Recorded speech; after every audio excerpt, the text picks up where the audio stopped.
यस्यप्रसादात् भगवत्प्रसादो यस्य प्रसादान्न गति कुतोऽपि ध्यायुं स्तुवं तस्य यशस्त्रिसन्ध्यं वन्दे गुरो श्रीचरणरविन्दम्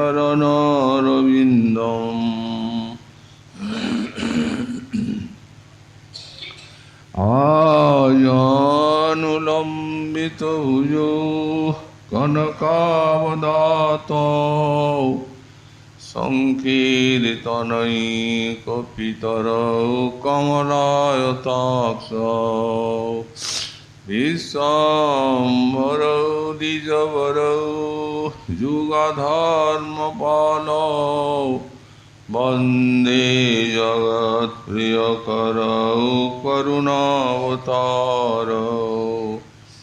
नमस्त्रिकालसत्याय जगन्नाथसुताय च सविताय सपुत्राय सकलत्राय ते नमः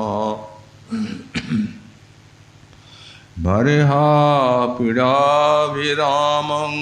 मृगमदतिलकं कुण्डलक्रान्तगण्डं पञ्चाक्षं कम्बुकण्ठं स्मितसुभगमुखं स्वादुरीन्नस्तवीनुम् श्यामं शान्तं त्रिभङ्गं रविकरवसनं भूषितं वैजयन्त्या वन्दे वृन्दावनस्थं युवतिशतवृतं ब्रह्मगोपालवेशम् तप्त काञ्चन गौरङ्गी राधे वृन्दावनेश्वरी वृषभानुसुते देवी तं नमामि हरिप्रिये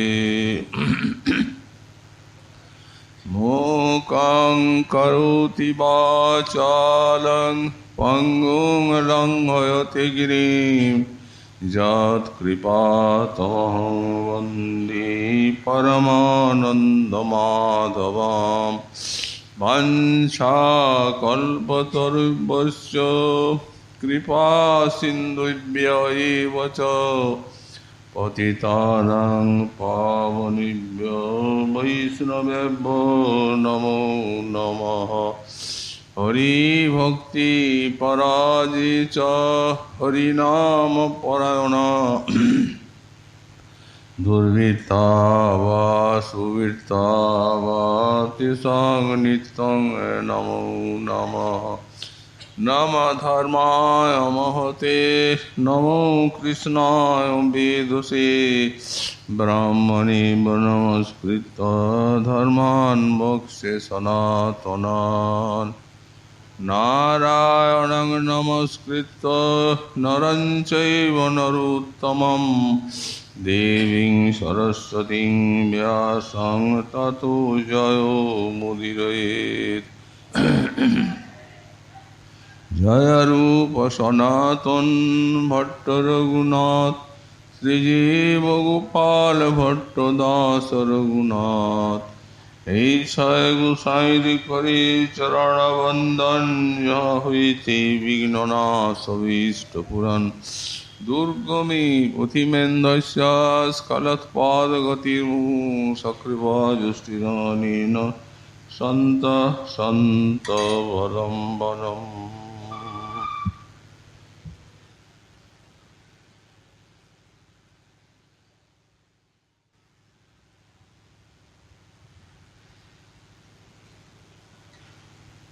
अलङ्कृत्वात्मानं नवो विविधरत्नैरिव बलात् विवर्णत्तो स्तम्भास्फुटवचनो कम्पाश्रुपुलकै हसन् सिद्ध्यन् नित्यन् सिद्धिगिरिपते निर्भरमुदे पुरा শ্রী গৌরাঙ্গ হৃদয় উদয়ন মাং মদয়তি।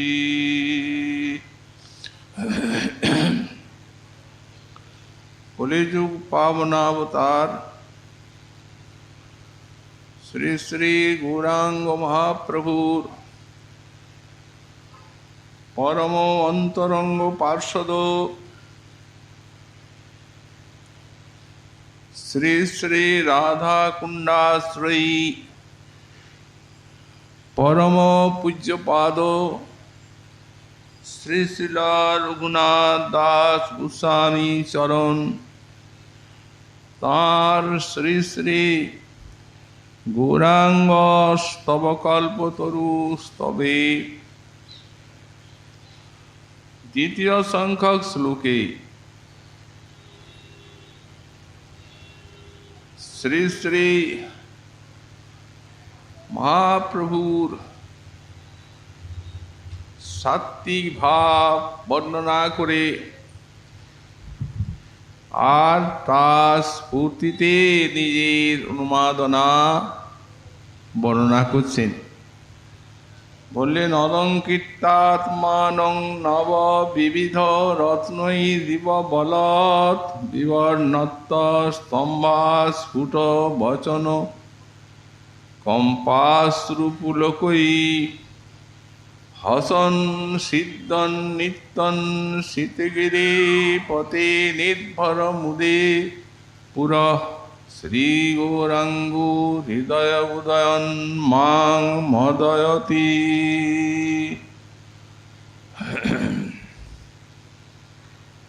যেমন কোন শ্রেষ্ঠ নটরাজ নব নব বিবিধ রত্নের দ্বারা আর অলঙ্কৃত হয়ে আর মধুর নৃত্য প্রকাশ করে দর্শকদের মুগ্ধ করে থাকেন, তেমনি যে গৌরাঙ্গ শীতগিরি পথে পুরা নির্ভর মুদে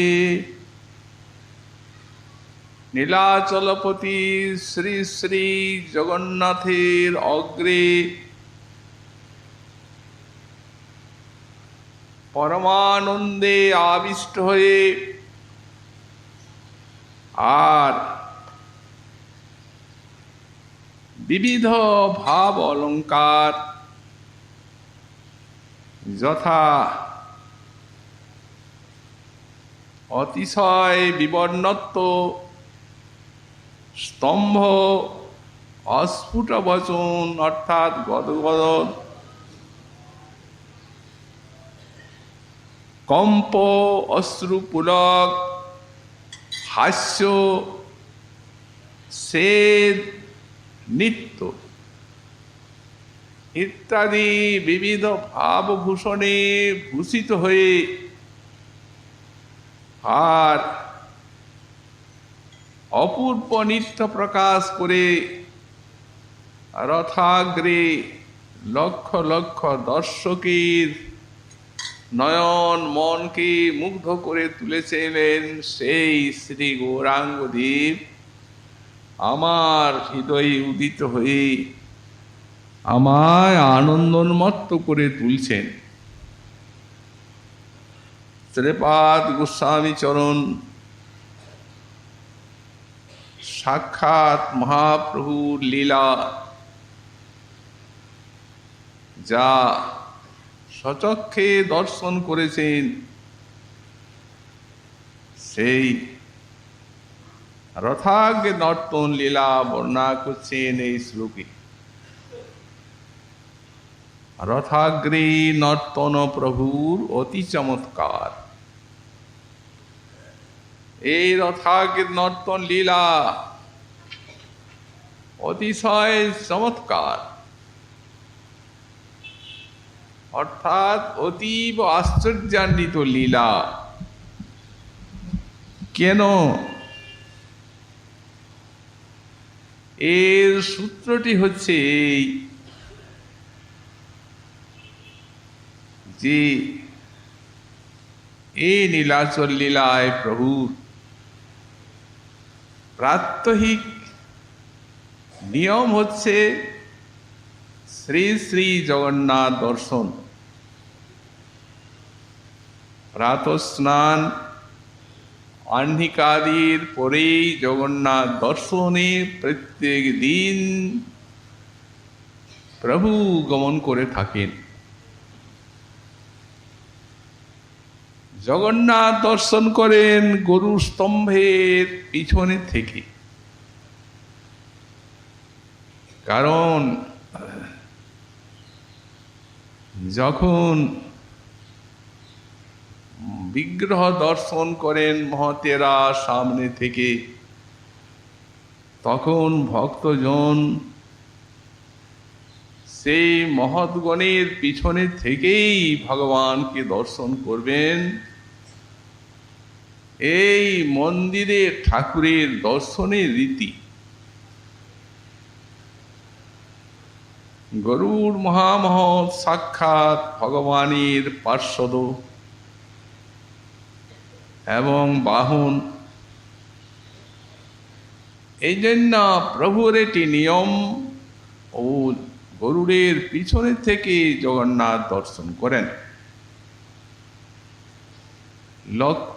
লক্ষ লক্ষ দর্শক সামনে থেকে জগন্নাথ দেখেন, প্রভু সম্মুখে যান না। জগন্নাথ দর্শন করেন কাঙালিনীর মতো। কেন? সঙ্গী বলভদ্র সুভদ্রা রাধা ভাবে প্রভুর মনে হয় এই কুরুক্ষেত্রে আমি প্রাণনাথের দর্শন পেয়েছি। তখন মনটি তার অতিশয় বিষণ্ণ হয়ে পড়ে। যার জিনিস তিনি বুকে তুলে নিতে পারছেন না, কি ব্যথা, কি যাতনা অন্তরে। অশ্রুনিরে তাঁর গরুর স্তম্ভের নিকটে একটি গর্ত, সেই গর্তটি ভরে যায়। গরুর স্তম্ভের ধারে আছে এক নিম্ন খালে, সেখাল ভরিল অশ্রু জলে। প্রভুর এত অশ্রু কেন? তার কারণ এই রাধারানীর যে মাথুর বিরহ, এই বিরহটি হচ্ছে শ্রীমন মহাপ্রভুর স্থায়ী ভাব। নীলাচলে তাই আস্বাদন করেছেন। তো কুরুক্ষেত্রে দর্শনের মতো দেখেন, এবং সেই দর্শনে বুকটা এত ভেঙে যায় যে বিরহাশ্রুতে খালটি পূর্ণ হয়ে যায়। কোনো দিন বা ভাবাবিষ্ট দশায় প্রভু দেখেন বলদেব সুভদ্রা সঙ্গে নাই, একা শ্রী শ্রী জগন্নাথের দর্শন পান, এবং জগন্নাথে দেখে সাক্ষাৎ ব্রজেন্দ্রনন্দন। সেদিন সাক্ষাৎ ব্রজেন্দ্রনন্দনের দর্শন পান তিনি কোনো দিন। তখন তার উদ্বেল আনন্দ তরঙ্গ হৃদয়টিকে আপ্লাবিত করে দেয়। তখনও সেই প্রকার আনন্দাশ্রু পড়ে শ্রীমন মহাপ্রভু। মনে মনে কত কথা বলেন। বহুদিন পরে বন্ধু আইলে, আমার দেখা না হইত পরাণ গেলে। দুঃখিনীর দিন দুঃখেতে গেল, তুমি মথুরা নগরে ছিলে তো ভালো, আপনার দুঃখ কিছু না গনি, তোমার কুশলে কুশল মানি। আমি এতেক সহিনু অবলা বলে, ফাটিয়া যাইত পাষাণ হলে। এখন কোকিলা আসিয়া করুক গান, আর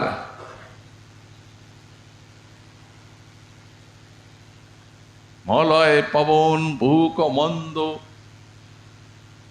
আকাশে উদিত হোক চন্দ।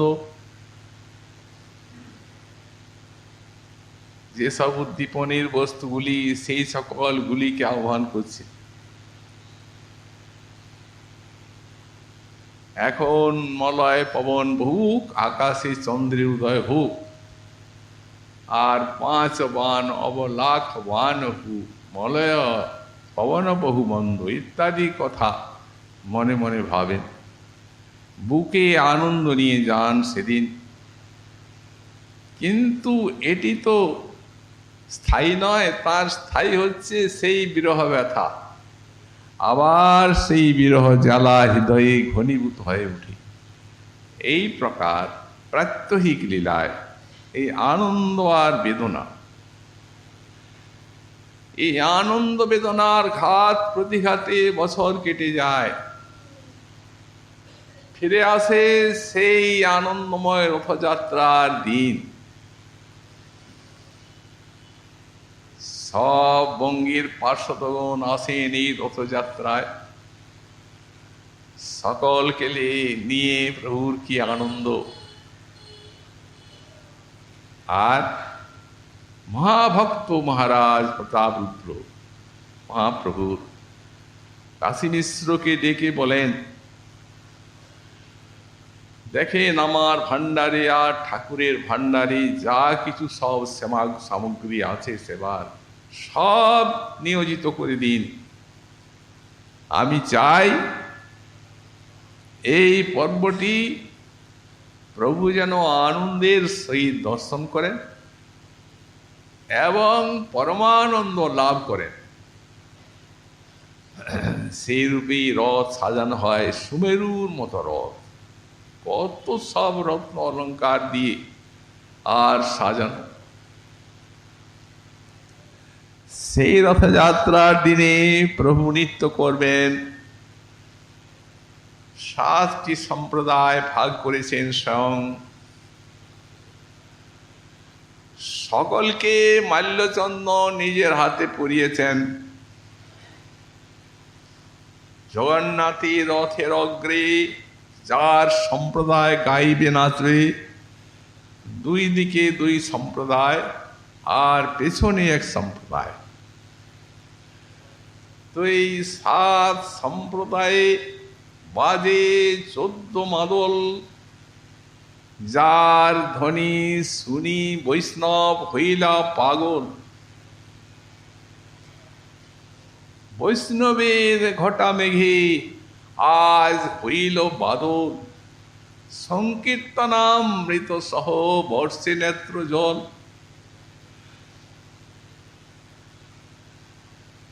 আনন্দের সীমা নাই মহাপ্রভু। আলাস চক্রের মতো সেই 7 সম্প্রদায় ঘুরছে। কোন একটি লাঠির অগ্রে অগ্নি দিয়ে আর যদি খুব জোরে ঘুরানো হয়, ওটা 4 দিকেই গোলাকার দেখাবে। এটিকে আলাস চক্র বলা হয়। তো অতি আনন্দের আতিশয্যে মহাপ্রভু এত ঘুরছেন যে গোলাকার তাকে দেখা যাচ্ছে। আবার কোনো সময়ে 7 সম্প্রদায়ে 7টি রূপে তিনি নৃত্য করছেন। সবাই দেখছেন না, ওই কেউ কেউ দেখেন বা দেখছেন। শ্রী চৈতন্য চরিতামৃতে সেই 3 ভাগ্যবানের উল্লেখ আছে। মহাপ্রভুর এই মহিমা দেখে আর প্রতাপরুদ্র রাজা কাশী মিশ্রকে বলছেন ওই 7 জায়গায় একসঙ্গে নৃত্য করছেন প্রভু। কাশী মিশ্র কহে তোমার ভাগ্যের নাহি সীমা। আহা, তুমি এত ভাগ্যবান, এই রহস্য দর্শন করতে পেলে।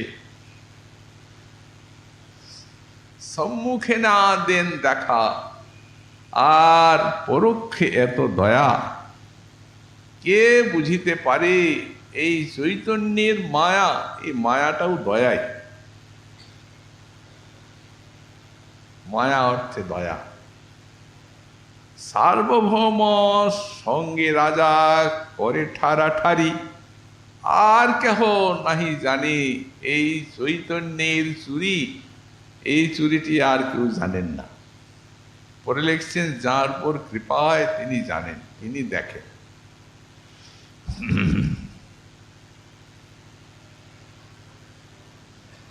মহাপ্রভু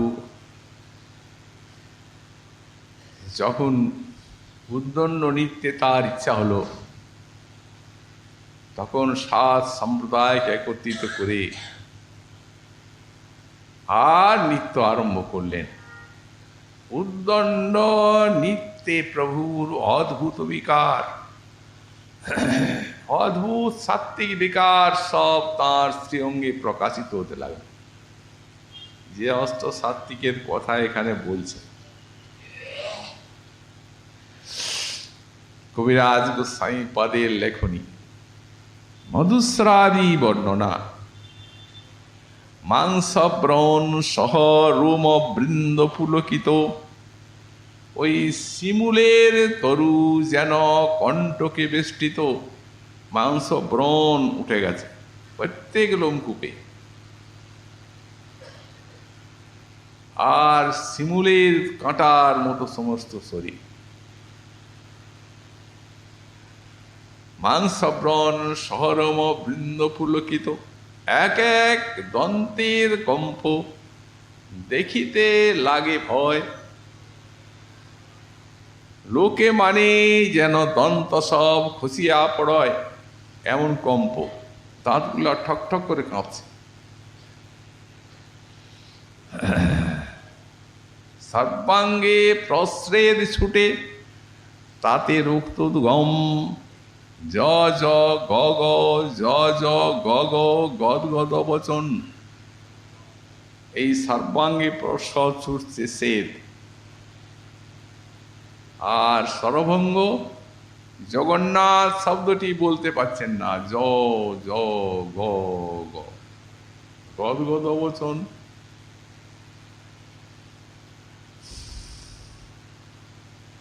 গৌরবর্ণ দেহ কভু দেখিয়ে অরুণ, কভু অঙ্গ দেখি যেন মল্লিকা পুষ্প সম।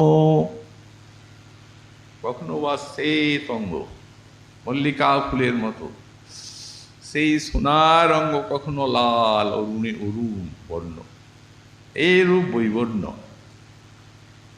জলযন্ত্র ধারা যেন ভয়শ্রু জল, আশপাশ লোক যত ভিজিল সকল। পিচকারি ধারার মতো জল, নদের থেকে গঙ্গা যমুনার ধারা, সব দর্শককে স্নান করাচ্ছে।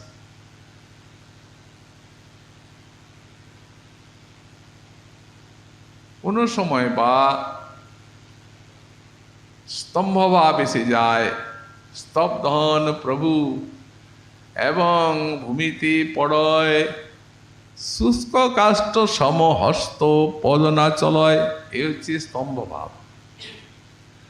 আর কবু ভূমি পড়ে কবু হয় শ্বাসহীন, যাহা দেখি ভক্তগণের হয় প্রাণক্ষীণ। কোনো সময় বা মূর্ছিত হয়ে যান, শ্বাস নেই ভক্তগণের, আর দেহে প্রাণ থাকে না। এই জন্য এখানে বলদ বলে একটা শব্দ দিয়েছে। অত্যাশ্চর্যময় এই সাত্ত্বিক বিকার, যাহা নাই দেখি শুনি শ্রী ভাগবতে, এই সব বিকার প্রকাশে শচী সুতে। আমাদের গোস্বামী পদ লিখলেন এই সাত্ত্বিক বিকারগুলিকে মোটামুটি 4 ভাগে ভাগ করা হয়েছে। একটি ধূমায়িত, এক প্রকার জ্বলিত, আর এক প্রকার উদ্দীপ্ত, আর এক প্রকার সুদীপ্ত। তো যখন দু একটি অশ্রুপাল পুলকারি দেখা যায়, সম্বর্ণ করতে পারা যায়, তখন এই সাত্ত্বিক বিকারকে ধূমায়িত বলা হয়। আর যখন 2-3টি বিকার দেখা যায় একসঙ্গে, কষ্টের সম্বরণ হয়তো করা যায়, তখন তার নাম হয় জ্বলিত। আর যে সময় 4টা-5টা ভাব উদিত হয়, সম্বরণ করার সামর্থ্য থাকে না, তখন তার নাম উদ্দীপ্ত। আর সুদীপ্ত ভাবটি হয় মহাভাবে। মহাভাব ছাড়া এই সুদীপ্ত ভাব হয় না। একসঙ্গে 8টা ভাব হবে এবং একসঙ্গে 8টি ভাব প্রকাশিত হয়ে পরম উৎকর্ষ প্রাপ্ত করবে। তখন তার নাম হবে সুদীপ্ত ভাব। এটি রাধারানীরই হয় এবং মহাপ্রভু সেই রাধার ভাব কান্তি গ্রহণ করেছেন। এই জন্যেই এই মহাপ্রভুতে এই যে বলবান ভাবগুলি প্রকাশিত হচ্ছে।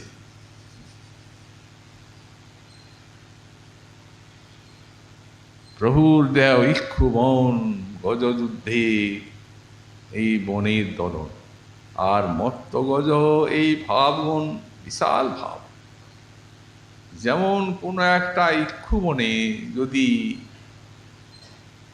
মত্তহস্তিকে প্রবেশ করানো যায়, তবে যেন চুরমার করে দেবে, সেই প্রকার এই মত্তগজ ভাবগণ প্রভুর দেহ ইক্ষুবন। মত্ত এই ভাবগণে এই মত্তগজে বনের দলন, শরীর একদম বিদরিত করছেই ভাবে। বলবান ভাব একসঙ্গে সবগুলি উদিত, সকলেই দর্শনে পরমানন্দ লাভ করছেন। তারপর প্রভুর মন ভাবান্তরে প্রবিষ্ট হয়ে গেল। সামনে জগন্নাথ দেব আছেন, উনিও সেই ভাব দেখে বিস্মিত হয়েছেন। রথ দেখে প্রভুর সেই ভাব অনিমিষ নয়নে দেখছেন। আর বলভদ্র সুভদ্রার মুখে হাস্য। তারা কি মনে করছেন? ওই যিনি রথে আরোহণ করে আছেন, এই তিনি এই ভাব প্রাপ্ত হয়ে আর নিজেকে নিজে আস্বাদন করছে। এইভাবে বলভদ্র সুভদ্রার মুখে হাসি। অন্যে আছু জগন্নাথের বিস্ময় অপার, অপার বিস্ময়ে ভাবাবিষ্ট হয়ে দেখছেন জগন্নাথ রথকে স্থির করে। তারপরে ভাবান্তরে যখন মনটা প্রবিষ্ট হয়ে গেল, স্বরূপ কিছু করমধুর গান, তো স্বরূপ তো সাক্ষাৎ দর্পণের মতো প্রভুর হৃদয়টা দেখেন। কি কহব রে সখী আজ কো আনন্দ, চিরদিনে মাধব মন্দিরে মোর। এই ধোয়াটি গাইছেন। আজ সখী কি আনন্দ, আজ আজ এই চিরদিনেই মাধব মন্দিরে মোর। আজ মাধব আমার কুঞ্জ কুটিরে এসেছেন। অর্থাৎ সেই জগন্নাথ মন্দিরে যখন হৃদয় বেদনায় ফেটে যায়, তখন বলেন, এই সে বৃন্দাবনে তুমি আমার সঙ্গে লীলা করো। এই কুরুক্ষেত্রে তোমার দর্শনে কোনো আনন্দ নেই, সেই বৃন্দাবনে তোমার সঙ্গে যে সুখ আস্বাদন, সে সুখ সমুদ্রের ইহা নাহি এক কণ। তো আজ তার সেই অন্তরের বাসনা পূর্ণ হয়েছে। আজ বৃন্দাবনে এসেছেন, দুই দিকে সব, যে পথে যাচ্ছেন রথ জগন্নাথ একা, সুভদ্রা আলাদা, আর বলভদ্র আলাদা, দুই দিকে উপবন শ্রেণী, ঠিক যেন বৃন্দাবন, প্রভুর বৃন্দাবনে স্ফূর্তি। তো সেই দুই প্রহর ওই ধোয়াটি গাইছেন আর আস্বাদন করছেন, মনে মনে কত সব কথা। তুমি এখানে দর্শন দিয়েছিলে সেই কুরুক্ষেত্রে,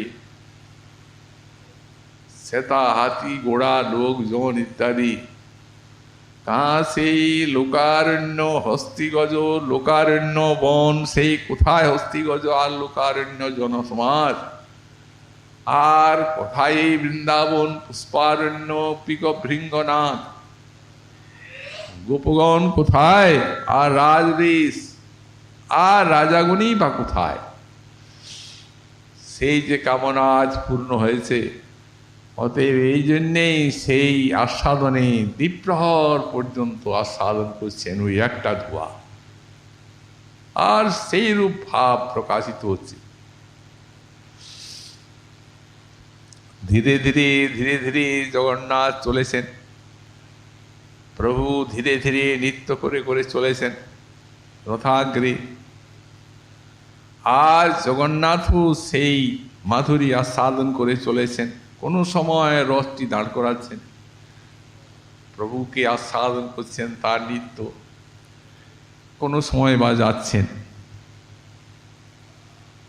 কবিরাজ গোস্বামীপাদ বললেন, গৌর যদি আগে যায়, পিছে যায় তো শাম হয় স্থিরে, আর গৌর আগে চলে, শ্যাম চলে ধীরে ধীরে। এই মতো শ্যাম গৌরে হয় ঠেলা ঠেলি, তুমি চলো। মহাপ্রভু বলেন, তুমি চলো, আমি পিছনে পিছনে যাই। উনি বলেন, না, তুমি না গেলে আমি যাব না, তোমাকে দেখে দেখে তো যাব। তো গৌর যদি আগে যায়, গৌরাঙ্গ চললেন আগে, তখন শ্যাম ধীরে ধীরে চলতে লাগলেন। আর গৌর পিছে যায়, শ্যাম দাঁড়িয়ে পড়ল, তুমি আগে না গেলে যাব না। এই মতো গৌর স্বামী হয় ঠেলাঠেলি, এইরকম ঠেলাঠেলি হতে লাগলো। কে বলবান? বললেন, শরথ সামনে রাখি গৌর মহাবলী। রথের সঙ্গে ওই জগন্নাথকে দাঁড় করাচ্ছেন এত শক্তিমান গৌরাঙ্গদি। রাধা বাবা আছে তো, রাধা কৃষ্ণ মিলিত বিগ্রহ, এই জন্যেই ইনি মহাবলবান।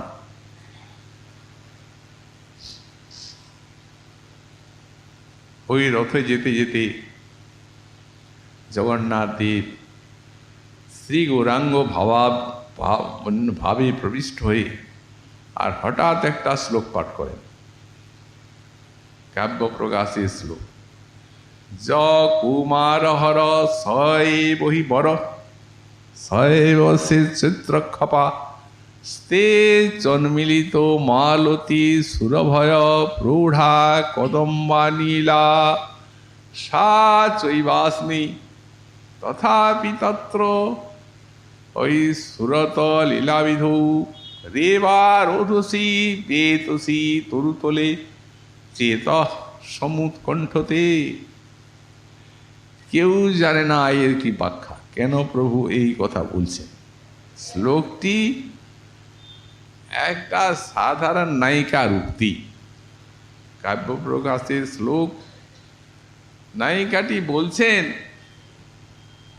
যে যিনি আমার কুমার্য হরণ করেছেন তিনি আমার পরে বর হয়েছে, আর তার সঙ্গে আমার বিয়ে হয়েছে।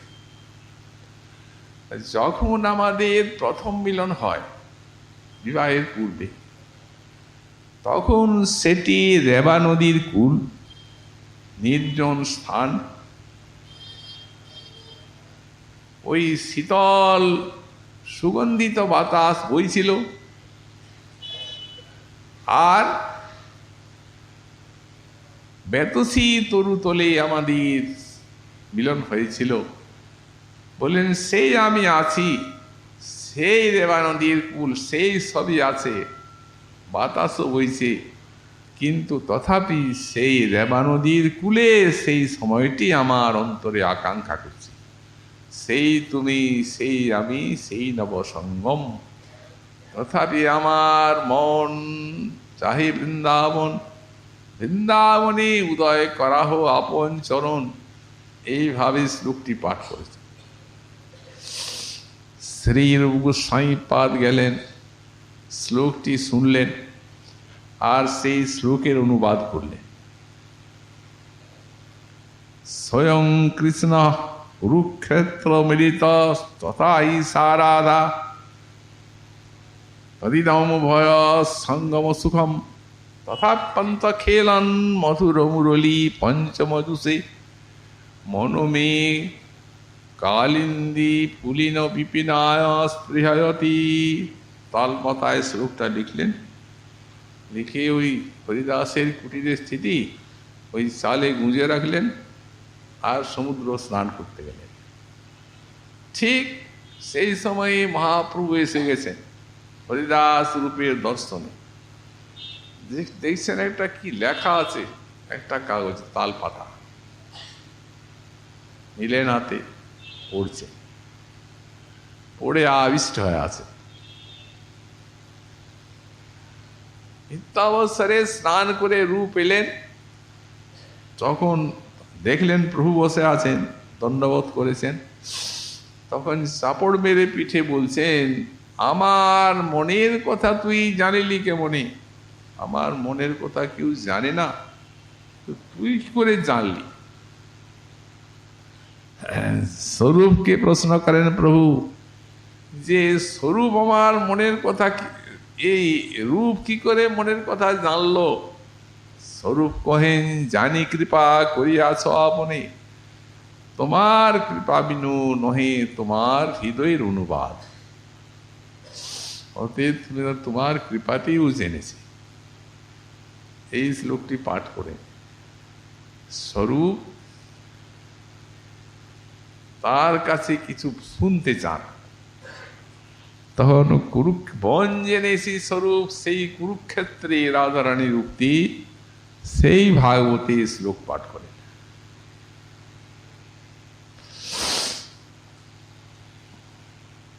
সেই ভাগবতের শ্লোক আহুষ্যতে ললিনলাভ পদারবিন্দম যোগেশ্বরে হৃদি বিচিন্তমগাধ বোধৈ সংসার কূপপতিত তরণাবলম্বম গেহং দুষামপি মনস্সু দিয়াৎ সদা ন। এই শ্লোকটি শুনে আর শিল গোস্বামী পাদ অনুবাদ করেছেন।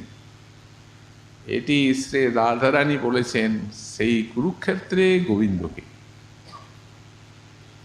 এই শ্লোকের অনুবাদ করেছেন কবিরাজ গোস্বামী পাদ। কারণ প্রত্যক্ষে তো যোগী মুনি ইত্যাদির সব ধ্যানের কথা বলেছেন কৃষ্ণ, ভিতরের ভাবটিকে গোপন করে। এখানে রাধারানীর মনের কথাটি যে গোবিন্দ ঢাকা দিয়ে রেখেছেন, সেইটি গোস্বামী পাদ খুলে বলেছে, যা আমাদের ভাগবতে গোস্বামীর টিকা। অন্যের হৃদয় মন মোর মন বৃন্দাবন, মনে বনে এক করি জানি, তাহা তোমার পদোদয় করাও যদি উদয়, তবে তোমার পূর্ণ কৃপা মানি। প্রাণনাথ শোনো মোর সত্য নিবেদন। এই বৃন্দাবন আমার সদন, তাহা তোমার চরণ না পাইলে না রহি জীবন। পূর্বে উদ্ধব দ্বারে, আর এবে সাক্ষাৎ আমারে, তুমি জ্ঞান যোগীর কহিলে উপায়। আমাদিগকে জ্ঞান যোগের উপদেশ দিলে তুমি। তুমি বিদগ্ধ কৃপাময়, জানো আমার হৃদয়। মোরে কি হয়েছে কহিতে জুয়ায়, আমার কি কথা বলা উচিত? নহে গোপী যোগেশ্বর তোমার পদকমল, তারা ধ্যান করি পাইবে সন্তোষ। তোমার বাক্য পরিপাটি, তার মধ্যে কুটিনাটি, শুনি গোপীর বাড়ে আরো রোষ। এইসব কথা শুনে তো আমরা রেগে যাচ্ছি।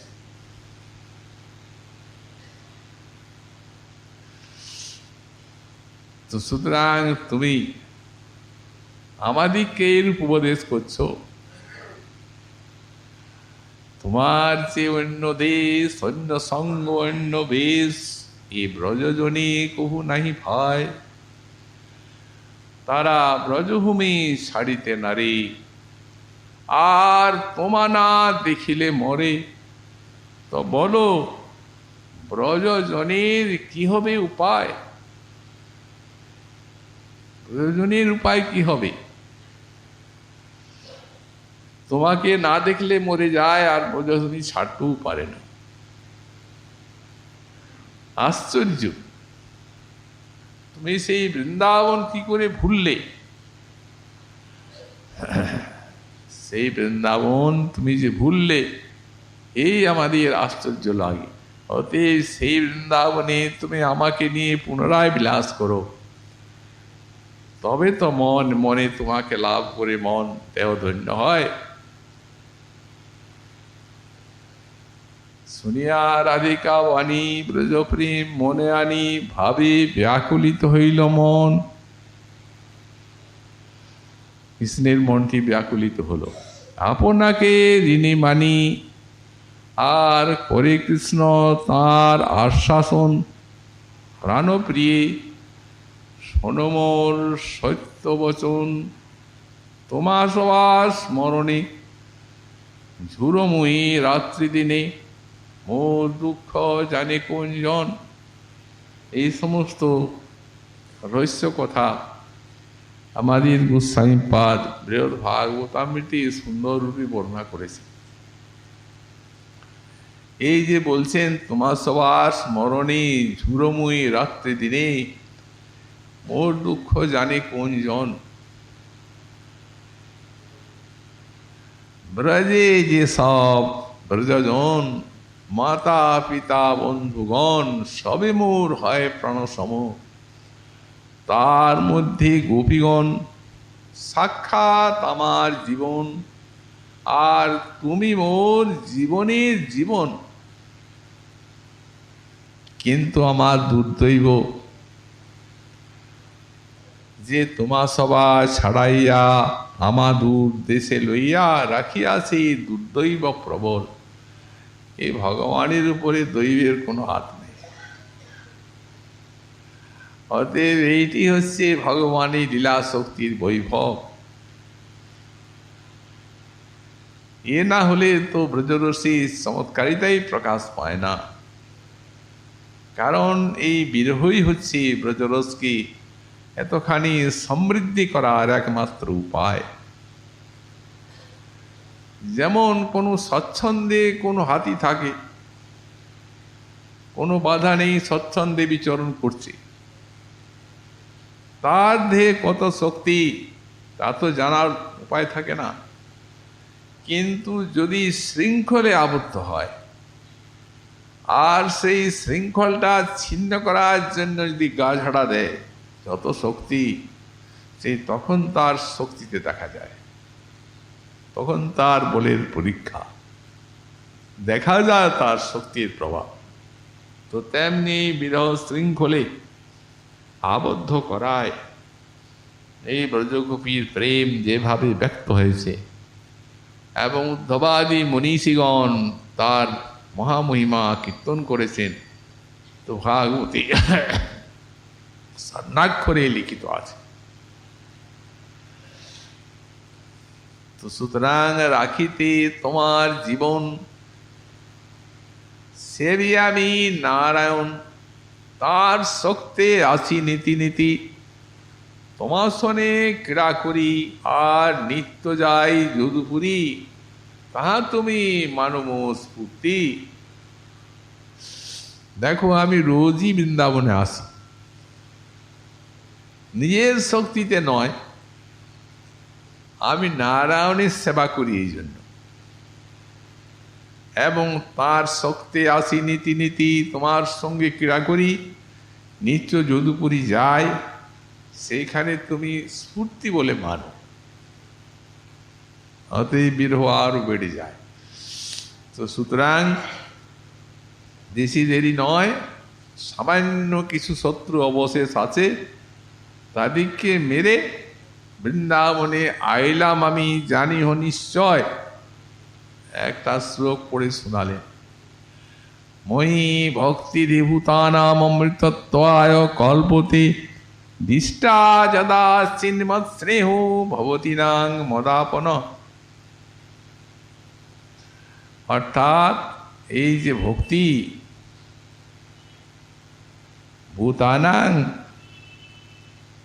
অমৃততায় কল্পতে, সমস্ত ভক্তগণের জীবগণের আমার প্রতি ভক্তি অমরত্বের জন্য কল্পিত হয়। কিন্তু দিষ্টা যদা সিন্মৎ স্নেহ, তোমাদের তো ভক্তি নাই, তোমাদের আছে স্নেহ, মানে মহাভাব। এবং সেটি আমার দিষ্টা, অর্থাৎ আমার ভাগ্যবশত তোমাদের যে আমাতে প্রেম হয়, এই প্রেম শীঘ্রই আমাকে টেনে আনে। মোর ভাগ্যে মো বিষয়ে তোমার যে প্রেম হয়, সেই প্রেম পরম প্রবল, লুকাইয়া আমানে সঙ্গ করায় তোমা শোনে, আর প্রকটেহ আনিবে সত্তর।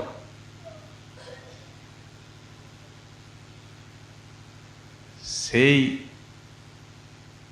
1 বৎসর কাল শ্রীমন মহাপ্রভু যেই রাধার বিরহ ভাবরস আস্বাদন করেছেন, আর কি সব এই বিরহী সাত্ত্বিক বিকারের প্রকাশ।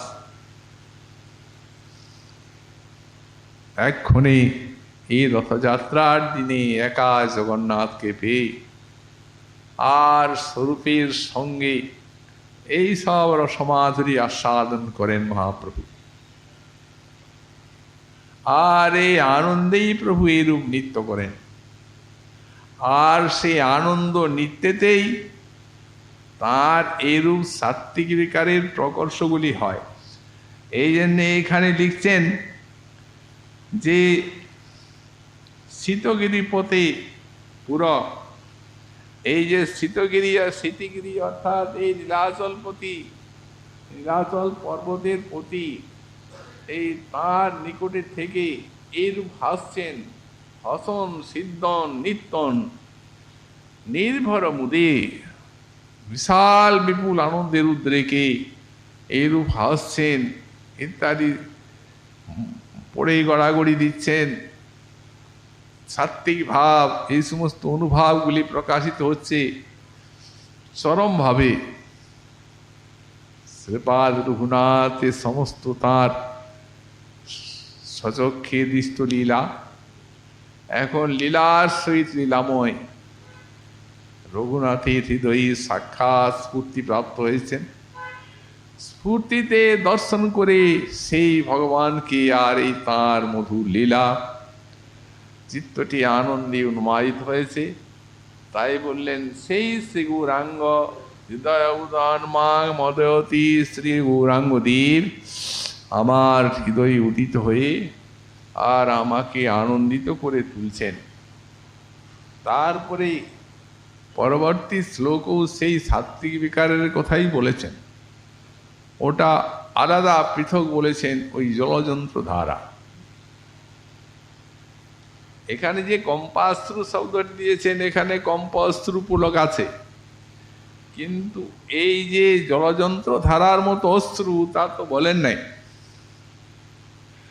সেই জলযন্ত্র ধারার মতো অশ্রুটি কেন এইভাবে এত অশ্রু, এই তার কারণ দেখিয়ে আর পরবর্তী শ্লোকটি আমাদের উপহার দিয়েছেন গোস্বামীপাদ।